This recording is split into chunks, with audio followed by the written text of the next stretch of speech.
গরম গরম মাছের কালিয়ার সাথে গরম গরম সাদা ভাত, বাঙালির খাওয়া দাওয়ার তৃপ্তি কিন্তু ঠিক এইখানেই। কথাই আছে মাছে ভাতে বাঙালি। আমাদের বাঙালিদের গরম গরম ভাতের সাথে মাছের ঝোল হলে আর কোনো কিছুই লাগে না। এক থালা ভাত খুবই তৃপ্তি সহকারে আমরা নিমিষেই শেষ করতে পারি এই গরম গরম মাছের কালিয়া দিয়ে। চলো কথা না বাড়িয়ে আমি কিভাবে বড় মাছের কালিয়াটা রান্না করেছি সেটা শেয়ার করি। সো হ্যালো সবাইকে, সবাই কেমন আছেন? বহুদিন পরে আমার পূজার ব্লগ ভিডিও শেষ হয়ে গেল আর নিয়ে চলে আসলাম রান্নার ভিডিও। অনেকদিন পরে একটা রান্নার ভিডিও শেয়ার করছি। বড় মাছ বলতে রুই মাছ বা কাতল মাছ যা থাকে ঘরে সেটা দিয়ে এই কালিয়াটা রান্না করা যাবে। আমি এই মাছগুলোতে হলুদের গুঁড়ো, মরিচের গুঁড়ো আর পরিমাণ মতো লবণ দিয়ে বেশ কিছুক্ষণ মেখে রেখে দিয়েছিলাম। তারপর একে একে সবগুলো মাছ ভালো করে এপিট ওপিট করে ভেজে নিয়েছি। আমরা বাঙালিরা কিন্তু গরম গরম মাছ ভাজা দিয়েও সাদা ভাত খেতে খুবই পছন্দ করি। মাছ ভাজা বা মাছের কোনো আইটেম হলেই হলো আমাদের বাঙালিদের। কারণ প্রথমেই তো বলেছিলাম আমরা হলাম মাছে ভাতে বাঙালি। যাই হোক, চলো কথা বলতে বলতে কিন্তু আমার মাছ ভাজাটা শেষ হয়ে গিয়েছে। এইবার মাছের কালিয়াটা রান্না করে ফেলি। মাছ ভাজার তেলেই ফোড়নে দিয়ে দিব গোটা জিরা, শুকনা মরিচ, তেজপাতা, দারচিনি, এলাচি। তারপরে দিয়ে দিলাম পেঁয়াজ কুচি, পরিমাণ মতো একটু লবণ। পেঁয়াজ কুচিটা একটু পেঁয়াজ বেরেস্তার মতো ভাজা হয়ে আসলে তাতে দিয়ে দেব বড় বড় করে টুকরো করে রাখা আলুগুলো কিন্তু একটু সেদ্ধ করে নিয়েছিলাম। এবার পেঁয়াজের সাথে আলুটা বেশ কিছুক্ষণ ভেজে নিব। পেঁয়াজের সাথে আলুটা ভালো করে ভাজা হয়ে গেলে আমি এখানে পেঁয়াজ বাটা দেব।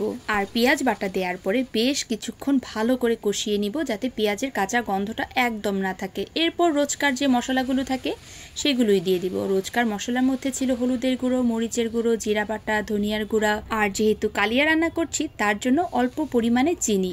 মশলাটা ভালো করে কষানো হয়ে গেলে এতে আমি দিয়ে দিলাম আদা বাটা, তার সাথে পরিমাণ মতো একটু জল। ব্যাস, এবার এই মশলাটাকে আমি ভালো করে কষিয়ে নিব। ভালো করে অল্প আঁচে কষালে কিন্তু তরকারির স্বাদ আরো অনেক বেড়ে যায়। এদিকে মশলাটা আমার অর্ধেক কষানো হয়ে গিয়েছে। এবার আমি পরিমাণ মতো লবণ দিয়ে দিলাম। তার সাথে বেশ অনেকটা টক দই দিয়ে দিব। টক দইটা আমি অল্প একটু লবণ দিয়ে ভালো করে ফেটিয়ে তারপরে তরকারিতে ব্যবহার করব।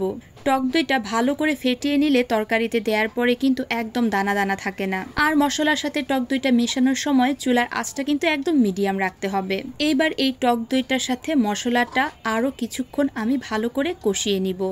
এরপর এতে দিয়ে দিব কিশমিশ। যেহেতু আমি মাছের কালিয়া রান্না করছি, এই তরকারিটা কিন্তু একটু মিষ্টি মিষ্টি হবে, তাই কিশমিশ দিয়েছি, চিনি দিয়েছি আর সবগুলো কিন্তু নিজেদের টেস্ট অনুযায়ী।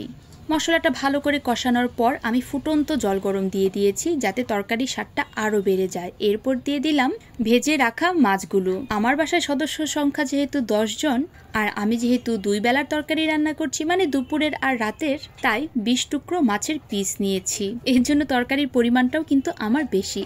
এইবার বেশ কয়েকটা আস্ত কাঁচামরিচ দিয়ে দিব। কাঁচামরিচের গন্ধটা কি যে ভালো হয়। কাঁচামরিচটা দেওয়ার পরে তরকারিটা আমি ভালো করে বেশ অনেকক্ষণ ফুটিয়ে নিব। তরকারিটা যখন ভালো করে জাল হয়ে যাবে তখন আমি এতে 1 চামচ কি 2 চামচের মতো ঘি দিয়ে দিব। ঘি কিন্তু সব রান্নার স্বাদ এমনিতেই বাড়িয়ে তোলে। এই দেখো, কথা বলতে বলতে কিন্তু আমার মাছের কালিয়া একদম রেডি। ঘিটা দিয়ে ভালো করে একটু নাড়াচাড়া করে চুলাটাকে বন্ধ করে বেশ কিছুক্ষণ ঢাকা রেখে দিব। এই দেখো, আমার কিন্তু মাছের কালিয়া একদম রেডি। যেমন সুন্দর হয়েছিল দেখতে, এর রংটা খেতেও কিন্তু হয়েছিল খুবই ভালো। আমার এই রেসিপিটা যদি তোমাদের ভালো লেগে থাকে অবশ্যই কিন্তু একবার টাইমলাইনে শেয়ার করে রাখতে পারো। আর ভিডিওটা ভালো লাগলে অবশ্যই লাইক আর কমেন্ট করবে। আমার পেজটাকে ফলো করে দিতে কিন্তু একদম ভুলবেন না। আর গরম গরম ভাতের সাথে এই মাছের কালিয়া জাস্ট জমে যাবে। তো আজকের মতো এখানেই। So tata.